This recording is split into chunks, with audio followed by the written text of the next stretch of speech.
Vamos a continuar con la serie que hemos empezado acerca del matrimonio cristiano, y en esta noche vamos a abordar la segunda parte, la parte 2, el matrimonio cristiano, parte 2. ¿Qué es lo que tenía el Creador en su corazón, en su mente, cuando hizo a la primera pareja en el huerto del Edén? ¿Cuál es el plan que él tenía? Cuando leemos el relato en Génesis capítulo 2, versos 18 y el 25, vemos que el propósito primordial fue que ellos fueran compañeros. El propósito primordial cuando Dios los creó era que ellos fueran, ¿qué cosa? Compañeros. Pregúntale a la hermana o al hermano, ¿dónde está tu compañera o tu compañero? ¿Está en la casa del Señor? Pronto vendrá. Los solteros dirán, el Señor lo está preparando, ¿no? Sí, tiene que prepararla bien, hermanos, ¿no? Tienen que prepararlo bien. Porque el Señor dijo así: no es bueno que Adán esté solo. Escucho a algunas mujeres decir, yo prefiero estar sola que mal acompañada. Y me suena a excusa, ¿no? Me suena a excusa porque la voluntad de Dios no es que esté sola que mal acompañada. La voluntad de Dios es que todos tengan su compañero, es decir, las mujeres su compañero, ¿no es cierto? Y los varones su compañera. Bien. Ahora, ¿por qué, hermanos? Porque dice la Biblia que a Adán le hacía falta una ayuda idónea. Bueno, entonces, hermanos, es importante que entendamos algunas cosas de lo que significa tener un matrimonio cristiano. Porque muchos podemos pensar, yo tengo un matrimonio cristiano, pero si yo no contemplo en mi matrimonio algunas cosas que la Biblia dice que debe tener mi matrimonio, ingredientes que debe tener, principios que debe tener, entonces necesito preocuparme y adornar mi matrimonio con esos ingredientes que Dios dice que debe tener. Primero, estamos diciendo que los matrimonios cristianos deben ser, ¿qué, hermanos?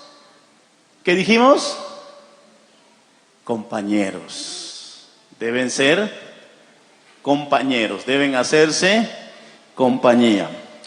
Para lograr este propósito del compañerismo en el matrimonio, debe haber un compromiso permanente de parte de ambos, de la esposa, del esposo, para formar una unión de fuerzas, una unión de esfuerzos. Es decir, debe desaparecer, hermanos, ¿no es cierto?, ese sentimiento de independencia. Tu plata, tu casa, tu terreno, ¿no es cierto? Eso tiene que desaparecer. Y cuando en los matrimonios, hermanos, nace con ese problema ya, no es bíblico. Eso no es matrimonio cristiano.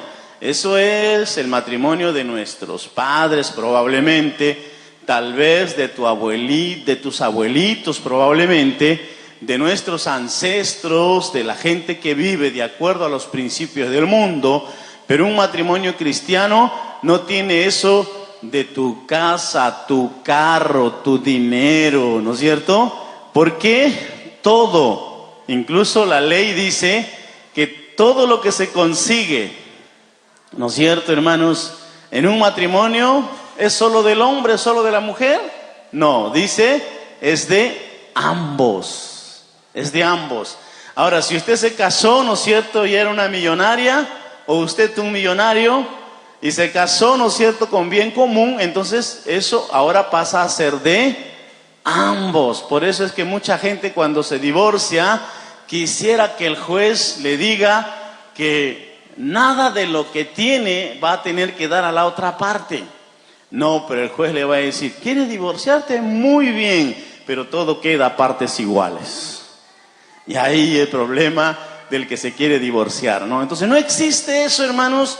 En un matrimonio cristiano tiene que haber, hermanos, unión de fuerzas, unión de esfuerzos. Además, en la primera parte que vimos acerca del matrimonio cristiano, vimos que la Biblia dice, ¿cómo andarán dos juntos si no estuvieren de acuerdo? Es necesario estar de acuerdo. Ese es el primer principio que vimos en cuanto al matrimonio cristiano.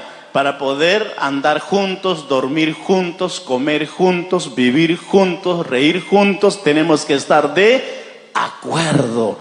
Porque si no estamos de acuerdo, entonces no habrá matrimonio cristiano. Será cualquier unión civil, legal, pero no será matrimonio cristiano. Así es que las solteras y los solteros que se quieren casar tienen que empezar a pensar correctamente. Si te vas a casar, mi hermano, es porque vas a tener una compañera. Hermana, vas a tener un compañero. Vas a casarte para vivir junto, para dormir junto. No eso de cuarto separado, cama separada, roncas mucho. No sé, tienes que casarte con su ronquido también. Es decir, porque es así. La Biblia dice así. Eso es matrimonio cristiano. ¿Quién ha venido a alabar a Dios? Dale fuerte ese aplauso al Señor.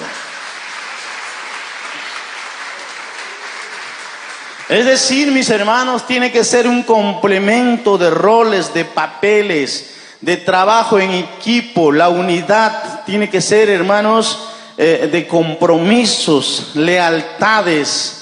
Tiene que ser una unidad, hermanos, de acuerdo a las Escrituras. ¿Acaso podrán andar dos juntos si no estuvieran de acuerdo? Dice la Biblia. No. Entonces ese principio es importante. Ahora, muy bien, hermanos, si queremos tener entonces un matrimonio cristiano, entonces vale la pena cumplir la voluntad divina.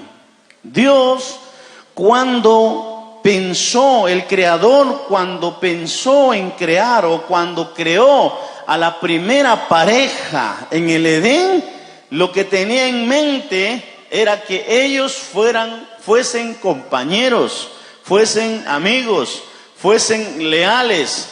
Lo que tenía en mente el Creador es que estuvieran de acuerdo, es que anden juntos, es que se ayuden, es que la mujer sea una ayuda idónea, es que sea un complemento el uno para el otro. Eso era lo primero que tuvo en mente el Creador, hermanos, cuando creó la primera pareja. Bendito sea el Señor. El Señor miró a Adán, dijo, no, necesita una compañera. Y luego creó a Eva después de hacerle caer en sueño profundo. Cuidado con algunos que caen en sueño profundo. Parece que Dios estuviera sacando la costilla para crear su Eva, ¿no? No, cuidado. Entonces Dios hizo, hermanos, esa creación especial y hermosa, porque lo que tenía en mente el Señor era que ellos sean compañeros, era que ellos aprendan a vivir juntos. Entonces, la pregunta, ¿voy a aceptar la voluntad divina para mi matrimonio? Los solteros y las solteras, al casarse, ¿ustedes van a aceptar la voluntad divina para su matrimonio? Yo, hermanos, escucho a muchos y lo que constantemente escucho es la esposa diciéndole al esposo, eso es tuyo, eso no es mío. Y el esposo diciéndole, esta es mi casa, ¿no es cierto? O cuando el esposo vive pues en la casa, en la herencia de la mujer, claro, acá tú haces lo que quieres porque esta es tu casa. Y esas expresiones de separación, esas expresiones de falta de unidad, falta de comunión, hermanos, no es parte del matrimonio cristiano. Y si alguien está viviendo así, sepa ciertísimamente que lo que estoy hablando es palabra de Dios. Aleluya. ¿Quién escuchó? Dije palabra de Dios. Amén. Bendito sea el Señor. Entonces, el matrimonio verdaderamente cristiano es un testimonio muy fuerte. Repito, el matrimonio verdaderamente cristiano es un testimonio muy fuerte para el mundo de hoy. ¿Sabe por qué? Porque es un matrimonio totalmente diferente. La gente que vive a tu alrededor, los familiares, tus amigos, cuando comienzan a contemplar que tu matrimonio es verdaderamente cristiano, ese es un testimonio muy fuerte, mi hermano, mi hermana. El mundo queda impactado. No existe, no hay forma de que el mundo no sea impactado por un matrimonio que sea verdaderamente cristiano. Y hermanos, eso es necesario que tomemos en cuenta. ¿Sabe por qué? Porque en el mundo de hoy, hermanos, hay tantos divorcios. La gente se casa y al cabo de algunos meses ya está pensando en divorciarse. Y no solo eso, sino, hermanos, no solo en el mundo, sino incluso en ese ámbito, entre comillas, de cristianos. En ese ámbito de iglesias, de comunidades, de iglesias liberales. El divorcio, hermanos, es una salida fácil cuando no quieren ser compañeros, cuando no quieren aprender a andar juntos, cuando no aceptan la voluntad divina para su matrimonio. Entonces, hermanos, dicen, no, nos vamos a divorciar. Y el mundo y ese sector de comunidades o de iglesias, entre comillas, cristianas, que no entienden de matrimonio cristiano, también, hermanos, está a tu alrededor, a nuestro alrededor, lleno de divorcios. ¿Y qué más decir de infidelidades? La infidelidad, hermanos, en los hogares, en muchos hogares, está destrozando sobre todo a los hijos. Porque ese hogar, ese matrimonio, allá afuera, sin los principios cristianos, es un matrimonio de peleas, de riñas, de competencias, de egoísmo y todas otras cosas más. De modo que, hermanos, ese matrimonio ya nació errado, equivocado. Y los que sufren cuando llega el divorcio, cuando llega, mis hermanos, la infidelidad, son los hijos. Los que son destrozados son los hijos, porque los hijos quisieran que sus padres no se separen, quisiera tener a sus padres por lo menos hasta que sean jóvenes, hasta que puedan llevar a cabo sus sueños de terminar sus estudios, de graduarse. Hermanos, quisieran tener a sus padres, y cuando el divorcio se da, cuando ellos son infantes o adolescentes, les destroza, los mutila emocionalmente. Y entonces, mis hermanos, los que pagan, hermanos, los platos rotos y quebrados son los hijos, en donde hay divorcios y infidelidades y todas demás otras cosas. Ahora, mis hermanos, frente a todo eso, si tú puedes construir un matrimonio cristiano, serás verdaderamente una luz resplandeciente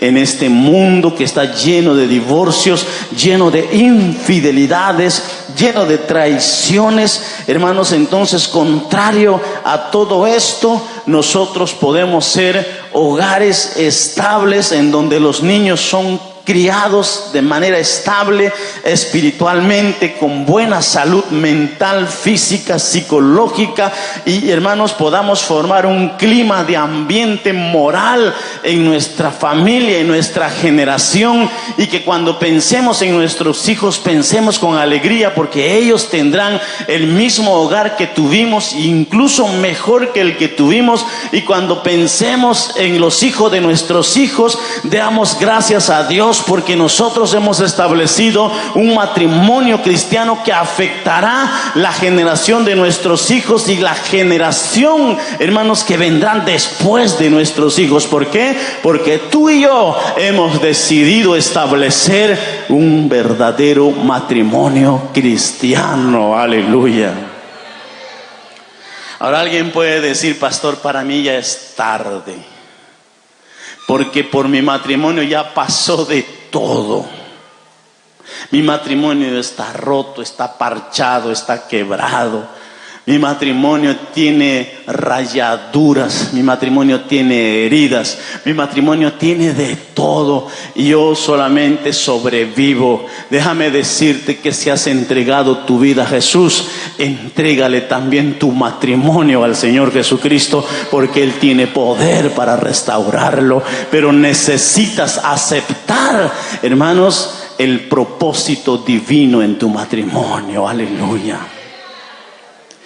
Mis hermanos, es necesario entonces que usted y yo, frente a la palabra de Dios, frente a la voluntad divina, podamos aceptar esos propósitos divinos en nuestra vida y en nuestro matrimonio.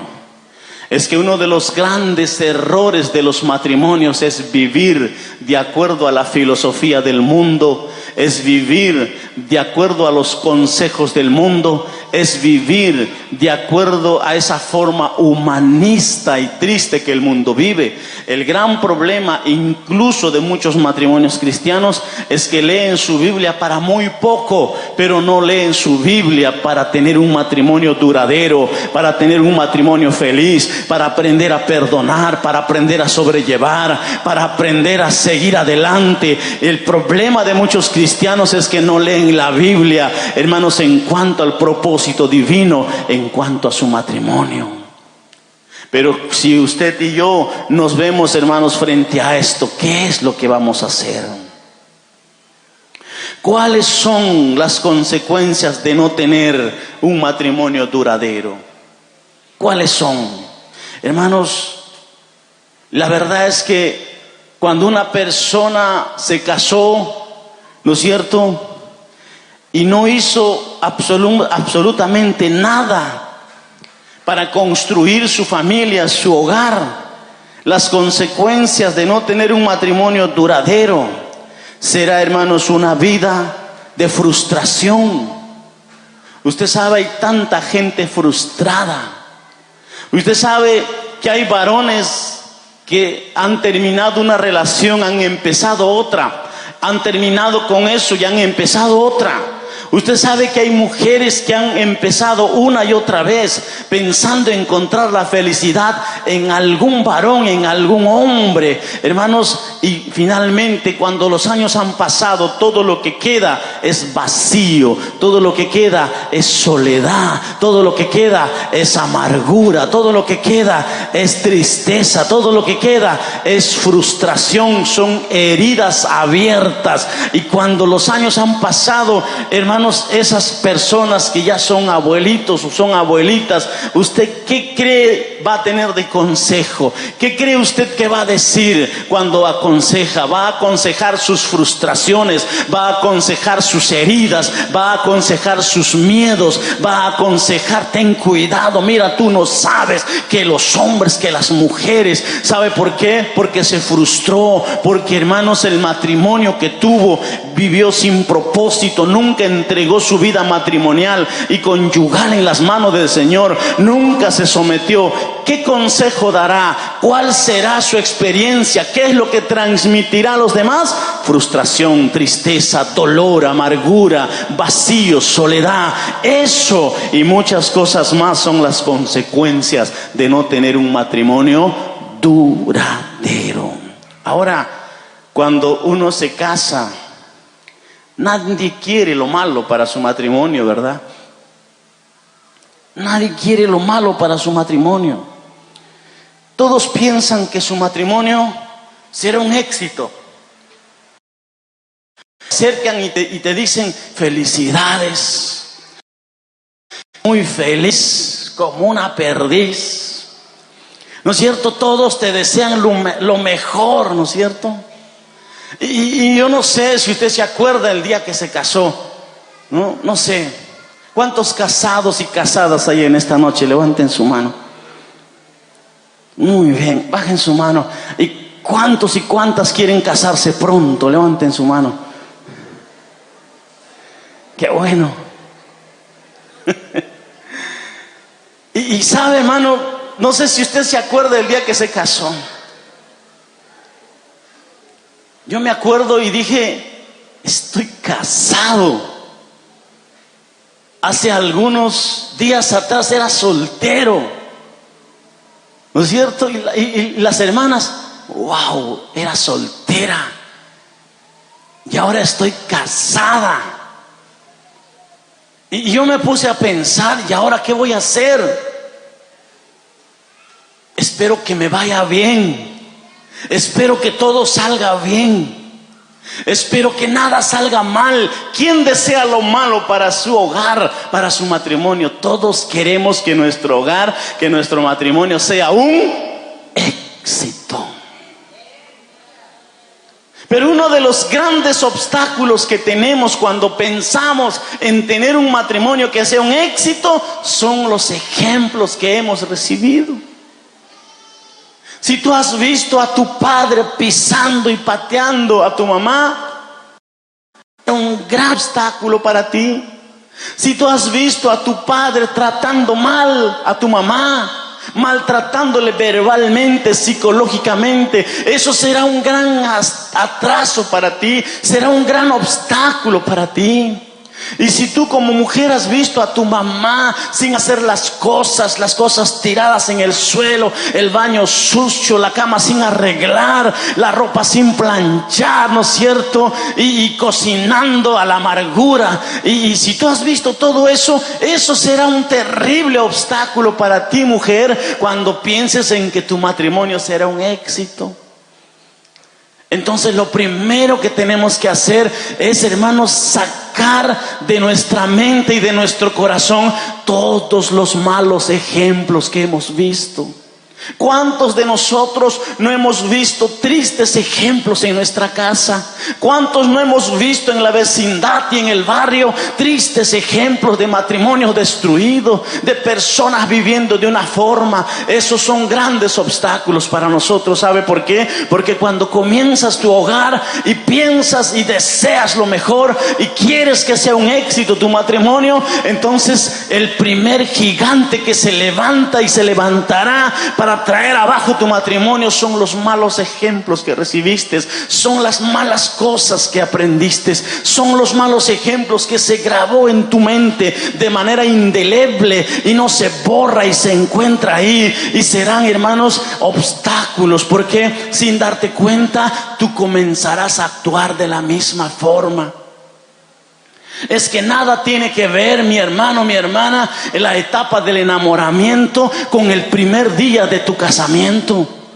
El segundo y el tercero y el cuarto, el primer y el segundo y el tercer mes, nada tiene que ver con esa etapa de tu enamoramiento, cuando todo parecía color de rosas y parecía que solo eran rosas y no tenía espina. Y es que cuando vienen los primeros meses de matrimonio, entonces sale todos los obstáculos para ti, sale todos los obstáculos para ella, y comenzamos a practicar casi de la misma forma que lo que vimos en nuestros padres o en nuestros ancestros o en la gente del barrio o en la influencia que hemos tenido. ¿Y sabe qué tenemos que hacer? Nos tenemos que sacudir y decir: yo no voy a ser como nadie, como lo que he visto. Yo no voy a repetir nada de lo malo. Yo voy a empezar a leer la Biblia para saber cómo vivir en mi matrimonio. Aleluya.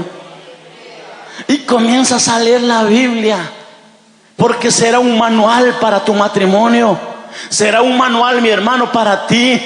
Y si lees la Biblia, empezarás a darte cuenta las cosas que la Biblia enseña para que tu matrimonio sea un éxito. Y cuando tú, mi hermana, comienzas a leer la Biblia, hermana, para aprender los principios, entonces sí, tu matrimonio será una bendición, sí será un éxito. Pero si sin darte cuenta repites todo lo malo de atrás del mundo, tu matrimonio comenzará a sufrir.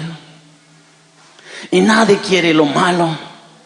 Y el primer mandamiento para el matrimonio, dijimos, hermanos, es ser compañeros. Y cuando se presente el egoísmo, acabará con el compañerismo. El primer mandamiento, vamos a decir, para el matrimonio, hermanos, es que debemos aprender a andar juntos, a dormir juntos, a comer juntos, a compartir juntos.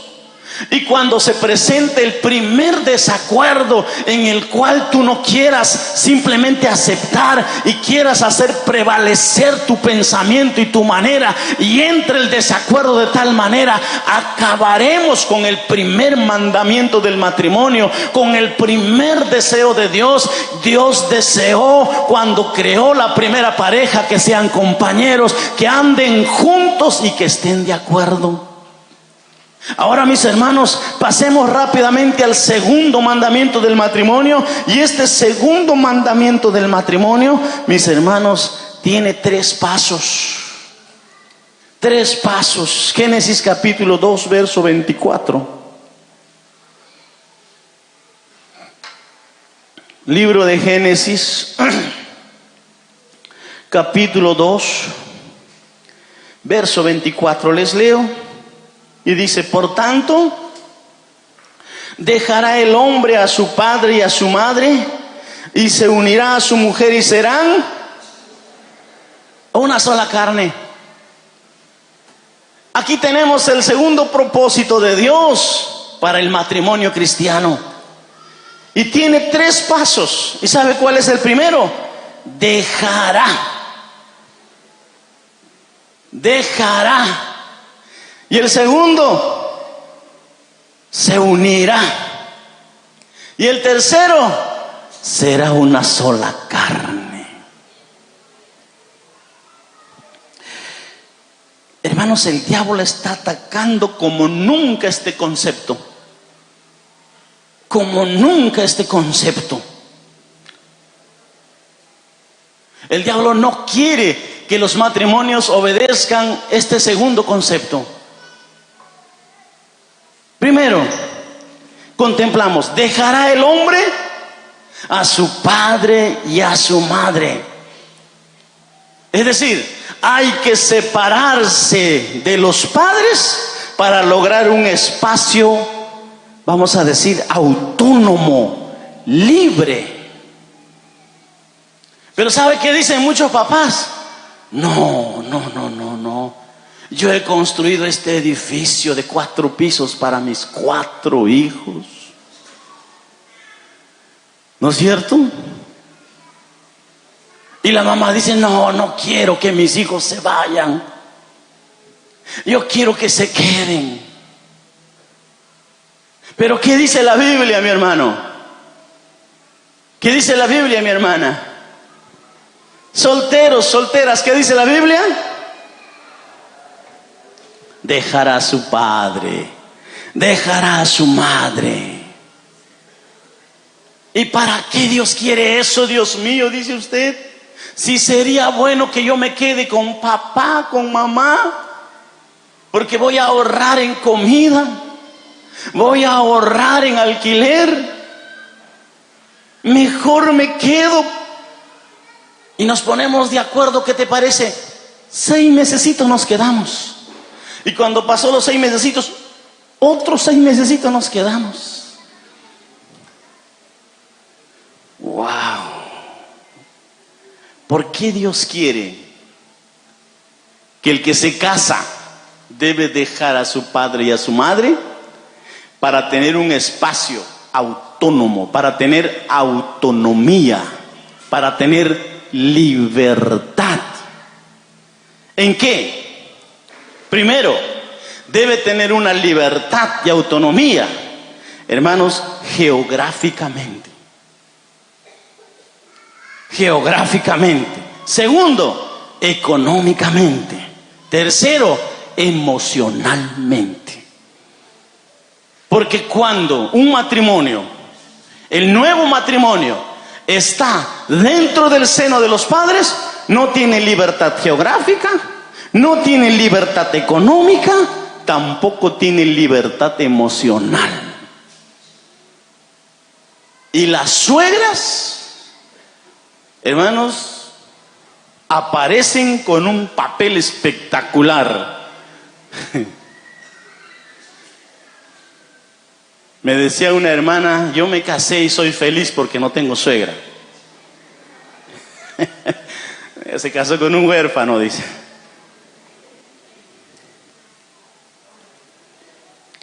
Tener suegra, hermanos, es una bendición, pero lejos de ti.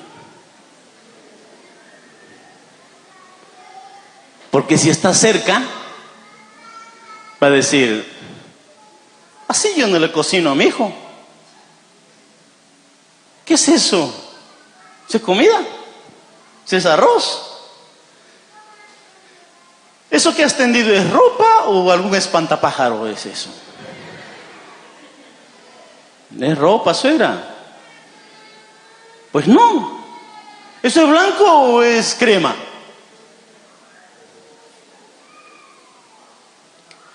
Hermana, tiende en tu cordel tu ropa blanca que parece crema, pero en tu cordel. Ten libertad geográfica.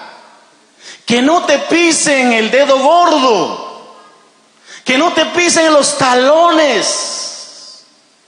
El esposo muchas veces se va a trabajar y no sabe lo que la esposa está pasando en casa de los suegros. No sabe lo que está pasando. Porque no tiene libertad geográfica. Saben, yo he sabido de matrimonios que dicen, pastor, es que yo me quedé porque, uno, para no pagar cuarto. Y dos, le digo, para no comprar mueble. Y tres, ni quieren saberlo, hermanos, para no comprar ollas, para no comprar cocina. ¿Y sabe qué pasa? Se casaron, usan el mismo baño, se sientan en el mismo mueble, cocinan en la misma cocina, comen en la misma mesa. ¿Para qué te has casado, hermano, para eso? Sal de ahí arrimado. O sea, estás arrimado.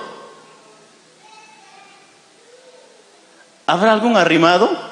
Pregúntale, ¿eres arrimado? No hay arrimados, ¿no?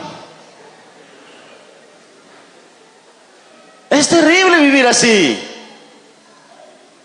No funciona, no es bíblico. No es bíblico. No tendrás libertad económica. Porque tus padres querrán intervenir económicamente. No tendrás libertad emocional. Cállate, cállate, no hables fuerte, no rías fuerte. Cállate, cállate. Mis papás, silencio. Yo no quiero ni saber, hermano, cómo están en su cuarto matrimonial. No hay libertad emocional. Por eso la Biblia dice, dejará a su padre y a su madre y se unirá a su mujer. Entonces, el segundo paso es se unirá a su mujer. Esto, hermanos, es una unión, habla de una unión duradera, práctica, de una sociedad legal para formar familias y dar apellido y hermanos, y vamos a decir, fusionarse, se unirá. Se unirá. Nada debe haber, hermanos, oculto. Yo no sé de esos matrimonios en que el esposo oculta a la esposa cuánto de ahorro tiene. El esposo oculta a la esposa, ¿no es cierto?, cuánto de plata tiene o cuánto gana. Yo no sé de esos matrimonios que se ocultan. ¿Sabe por qué hacen eso? Porque no entienden la Biblia, porque no han leído la Biblia, porque no han tenido encuentro con la palabra de Dios. Pero usted que está aquí, cuando vaya a casa, comience a arreglar eso. Decíamos hace un instante, tu plata, tu terreno, tu carro, tu casa. No existe tal cosa. Yo entiendo que hay un asunto territorial, hermanos. Yo particularmente no me meto a la cocina. Hay algunos hombres que son cocineros y qué felices deben ser las hermanas, ¿no? Con tener un esposo cocinero, ¿no? Yo la verdad, hermanos, nunca le he cocinado nada a mi esposa. Porque, para empezar, nunca tuve el tiempo. Y para seguir, no sé, cocinando no me siento bien. Soy una persona más ruda. Me gusta hacer otras cosas antes que cocinar. Pero hay hermanos que sí son cocineros, son chefitos en su casa. Y cuando las esposas deben ser felices, todavía le reclaman. Yo particularmente no me meto. Así que si usted me dice, pastor, ¿me puede prestar las ollas de la hermana Violeta? Yo ni sé cuántas ollas ella tiene. Ella viene y me dice, me compré estas ollas, mira esto, qué bien, ¿cuánto costó tanto? Listo. Yo no sé. Y si a mi esposa le dicen, ¿me puede prestar su alicate, su tijera, su herramienta, su retromartillo? Mi esposa, no sé, eso hable con él. Pero ya a veces yo voy a algunos varones y le digo, hermano, préstame tu carretilla. Un ratito le voy a comunicar a mi esposa, hermano. No te estoy pidiendo su olla, hermano. O sea, me preocupa eso, ¿no? Hay algunas, hermanos, ciertos aspectos territoriales. Pero tampoco quiere decir que eso, hermanos, sea tal manera divisorio en que esto es tuyo, esto es mío. No, solo es por cuestión de función. No me meto a la cocina porque con la justa sé hacer arroz y me sale bien. No me sale como algunas solteras mazacote, me sale bien graneadito. Así que si no hay comida, no hay nada, puedo cocinar arroz, comprar atún y comer arroz con atún. O sea, estoy feliz, me encanta. O ponerle huevo, plátano, ya está, ¿no? Pero más de eso no sé. Más de eso no sé. Entonces, mis hermanos, habla la Biblia. En segundo paso, se unirá, de fusionarse, de estar juntos, de estar unidos, de ser una unión, hermanos, una especie de sociedad unida.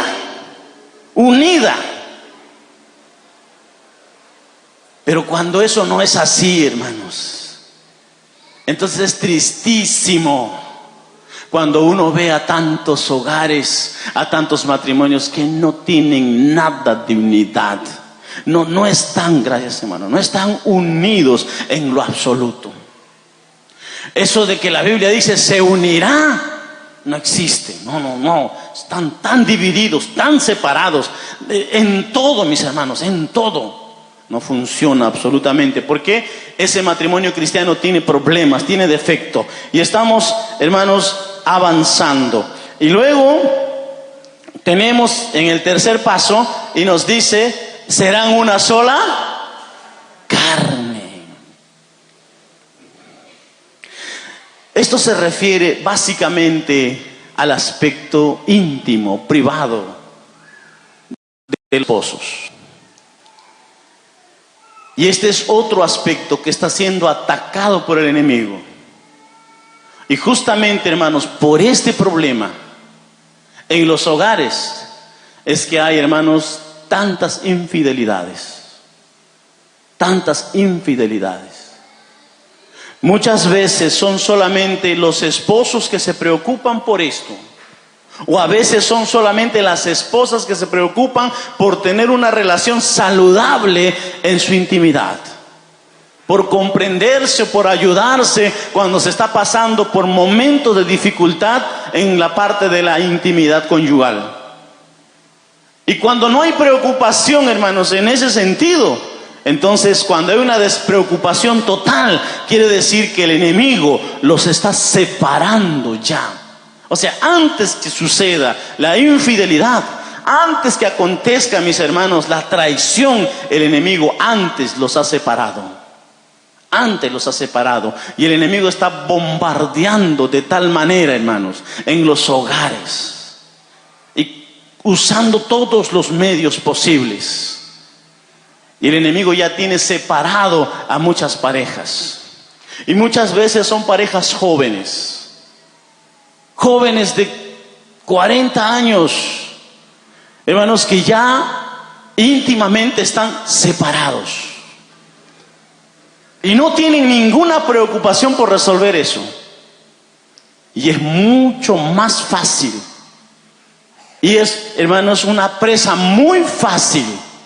Una mujer o un hombre que tiene problemas en su intimidad conyugal, presa fácil del adulterio y presa fácil de la traición, tanto del uno como del otro. En estos años de pastorado, hermanos, he visto tantas cosas, tanto en el hombre como en la mujer, pero el problema comenzó, hermanos, mucho antes. Pero gracias a Dios, hay también hogares que se preocupan. Parejas que se preocupan, que buscan ayuda, que conversan, que oran y cuidan esa parte. Y gracias a Dios son matrimonios duraderos, son matrimonios que se respetan, son matrimonios que perseveran en el tiempo y son matrimonios que avanzan y son testimonios para sus hijos y también para todos aquellos que están alrededor. Bendito sea el Señor. Entonces, tercer paso, y los dos serán una sola carne. Bueno, ahora, hermanos, hay el aspecto, ¿no es cierto?, íntimo, biológico. También, hermanos, hay el aspecto psicológico. Hay el aspecto psicológico en cuanto a esta unión, y los dos serán una sola carne. Saben, hermanos, hay tanto descuido en los esposos. Principalmente yo quiero hablar de los esposos. Ellos piensan que se casan, bueno, ven como una responsabilidad el tema de los hijos. Hay que mandar a los hijos a la escuela, al colegio, a la universidad, ¿no es cierto?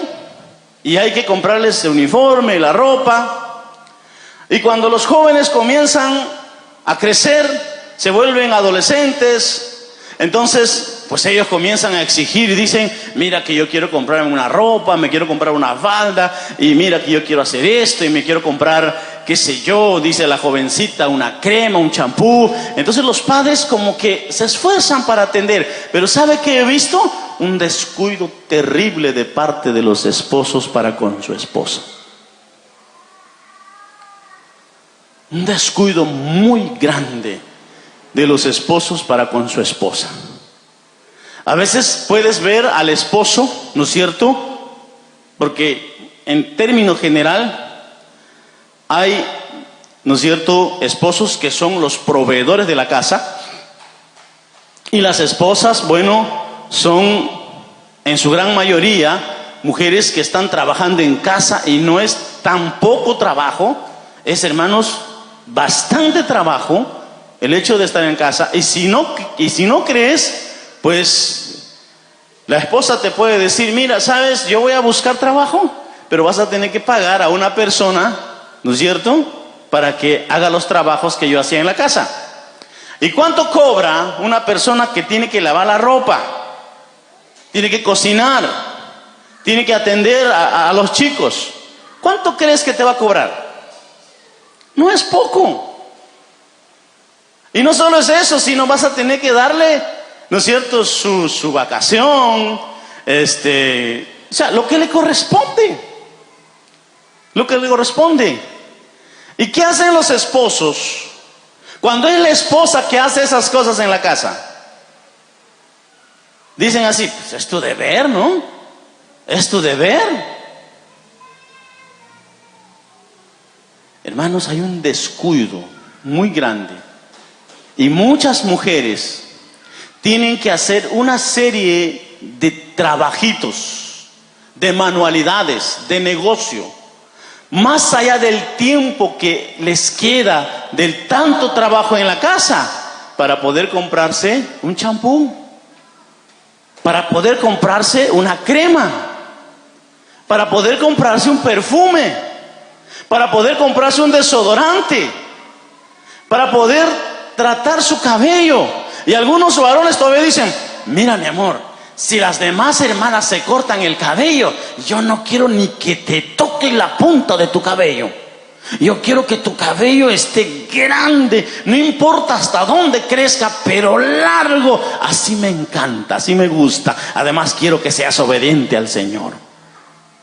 Y ustedes sabían, varones galileos, que tener cabello largo es costoso.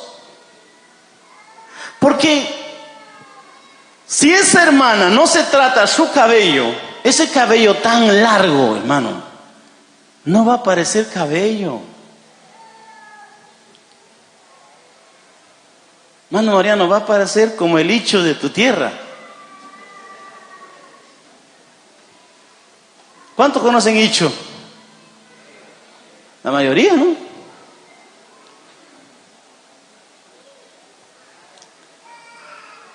Y yo tengo, hermanos, que cobrarle a los varones. Y cuando estoy detrás del púlpito estoy protegido, hermanos.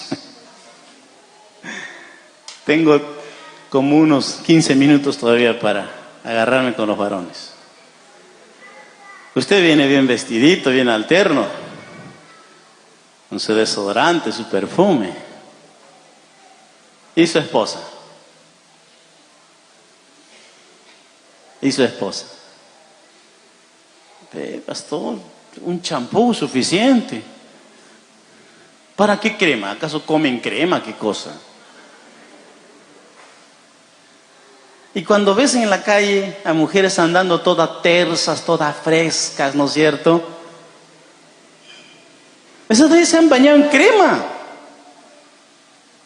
Y cuando tocas a tu esposa está todo así reseca, ¿no es cierto? Cabello así como hicho, descuidada, su carita todo descuidada. Y todavía te atreves a decir: ay, mujer, tú sí que ya estás acabada.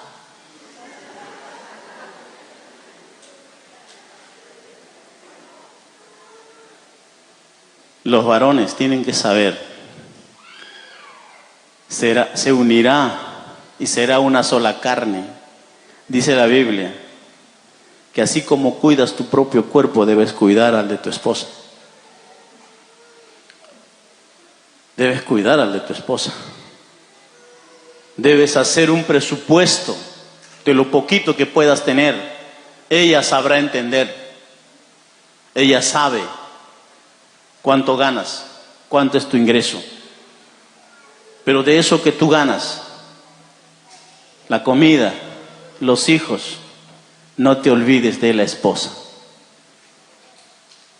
La esposa necesita sus champunes, sus cremas, su perfume, su desodorante. Y si tú eres uno de esos varones que se ha descuidado, pues entonces te has olvidado de amar a tu esposa. Algunas esposas confunden el amor, ¿no?, con poesías, con poemas y flores. Pero el verdadero amor es cuidar. Amar es cuidar. Amar es gastar. Amar es llevarle al médico. Amar es preocuparse de su salud. Tu esposo se preocupa así por ti, hermana, te ama. Te ama. Solo te trae flores y no se preocupa por tu salud, no se preocupa por tus necesidades y solo te recita poemas. Ese de ahí es un hablador, nada más. Nada más. Así que invito a los esposos a aprender a amar Invierte en tu esposa, gasta en tu esposa. No digo que debes gastar más de lo que tienes, pero debes hacer un presupuesto para invertir en tu esposa. Porque tu esposa puede tener 30 años, 40 años, 50 años. Pero si tu esposa se cuida y tú le cuidas, ella se va a sentir bien consigo mismo. Ella no quiere ser, teniendo 40, una jovencita de 20. Ella sabe que su tiempo ya pasó, pero ella sabe que en su tiempo, en la actualidad en que está, debe verse bien. Ella sabe que debe cuidarse en ese tiempo. Ella entiende muy bien eso. Pero si hay un esposo que simplemente descuidó, usted abandonó a su esposa. Usted es alguien que abandonó. Vives, duermes ahí, exiges, pero eres alguien que abandonó a tu esposa. Entonces cuando la Biblia dice, hermanos, que a la mujer hay que tratarle como al vaso más frágil, tú te olvidaste de esa palabra. ¿Y sabe qué? Has tratado a tu esposa como al vaso de plástico.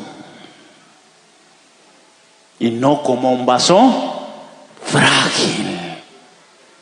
Un esposo así todavía reclama y dice, ¿no es cierto? Sujétate, mujer, yo soy la cabeza. La Biblia dice, cabezón serás, cabeza no.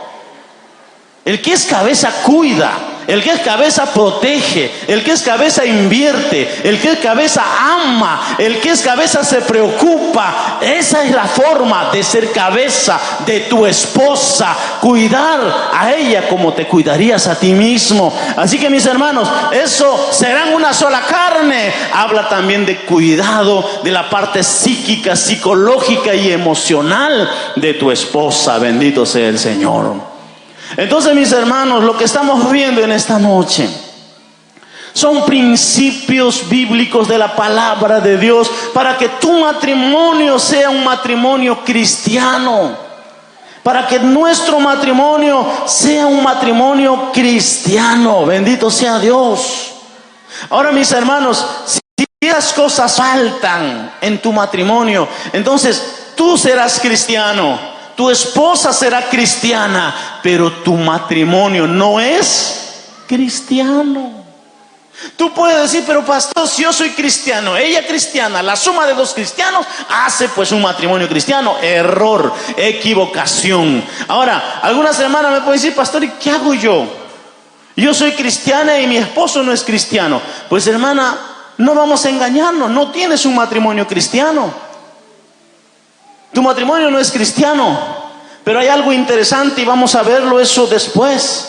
Dice la Biblia que el hombre inmundo es santificado en una mujer cristiana. ¿Sabía eso? La Biblia dice. Si tú eres santo, si tú eres santa, tu esposa o tu esposo, ¿no es cierto? Al unirse contigo en una sola carne, dice que es santificado. De lo contrario, vuestros hijos nacerían inmundos, dice la Biblia, impuros. Vuestros hijos nacerían con problemas. Pero no es así. En el acto de la unidad conyugal, el esposo o la esposa no cristiana es santificado. Algunas hermanas vienen acá y me dicen, o hermanos, pastor, yo soy creyente ahora y mi esposa no. ¿Y qué hago? ¿Acaso me alejo de ella? Si tú eres casado, si es tu esposo, no. ¿Cómo que me alejo? ¿Y cómo le vas a atraer para el Señor? ¿Cómo vas a ganarlo para Cristo si desde que has venido a la iglesia te has alejado peor de Él? No, pastor, pero él es una persona que no sé qué y yo tengo miedo que me toque. Pero es tu esposo, es tu esposo. Y puede que no sea cristiano, pero dice que en el acto conyugal el esposo o la esposa no cristiana es santificado. No quiere decir que sea santo, sino por ese acto, por ese momento es separado. Y Dios, hermanos, permite que ese momento para ti sea santo, para ella sea santa. Hermanos, entonces, ¿esto qué quiere decir? Que si tú tienes una esposa que no es creyente, que si tú tienes un esposo que no es creyente, claro que no vas a decir que tienes un matrimonio matrimonio cristiano. Tú eres cristiana, pero Dios santifica tu matrimonio. Dios consagra tu matrimonio en el momento de la intimidad. Dios no te ha dejado, Dios no te ha abandonado. Dios está teniendo en cuenta tu matrimonio, y mientras tú permanezcas, mientras tú ores, pronto tu esposo, pronto tu esposa también vendrá a la casa del Señor. Ahora, mis hermanos, ¿qué pasa con esos dos cristianos? Tú eres cristiano, ella es cristiana, y no por ese hecho el matrimonio es cristiano. No nos engañemos, el matrimonio es cristiano cuando comienza a contemplar las verdades bíblicas. Aleluya. Hemos visto las verdades de compañerismo, la verdad de andar juntos, de estar unidos, de pensar juntos. Hemos visto los principios, hermanos, de la palabra del Señor. Y si tú tomas en cuenta estos principios, entonces tu matrimonio será un matrimonio cristiano, y también será testimonio para la gente que está a tu alrededor. Bendito sea el Señor. Mis hermanos, entonces es fundamental para cumplir la voluntad de Dios obedecer los principios de la Biblia, que es parte de la voluntad de Dios, porque Dios quiere que usted y yo tengamos un bendecido matrimonio cristiano. Pero usted y yo tenemos que pensar correctamente, tenemos que decidir correctamente, tenemos que orar y decir: Señor, bendice mi matrimonio, bendice a mi esposa. Las mujeres, bendice a mi esposo. Ayúdanos a ser cada día más agradables, más temerosos. Ayúdanos a aprender más los principios de tu palabra, porque queremos ser testimonio a nuestros hijos, a nuestros nietos, a nuestra generación. Queremos ser testimonios a nuestra vecindad, a la gente que nos mira, que todos ellos sepan que nosotros somos un verdadero matrimonio cristiano. Y tal vez seas tú una mujer que viene sola a la iglesia y tu esposo no viene, que la gente sepa que tú has cambiado, que tú eres una esposa cristiana. Tu esposo no es cristiano, tú eres una sierva de Dios, y la gente también sabrá, entenderá que Cristo cambia, Cristo transforma. Aleluya. Mis hermanos, obedezcamos los propósitos y la voluntad de Dios para nuestro matrimonio y para nuestros hogares. Aquí nos detenemos y le damos un fuerte aplauso a nuestro Señor Jesucristo, y la próxima continuamos, mis hermanos, hablando acerca del matrimonio cristiano. Aleluya.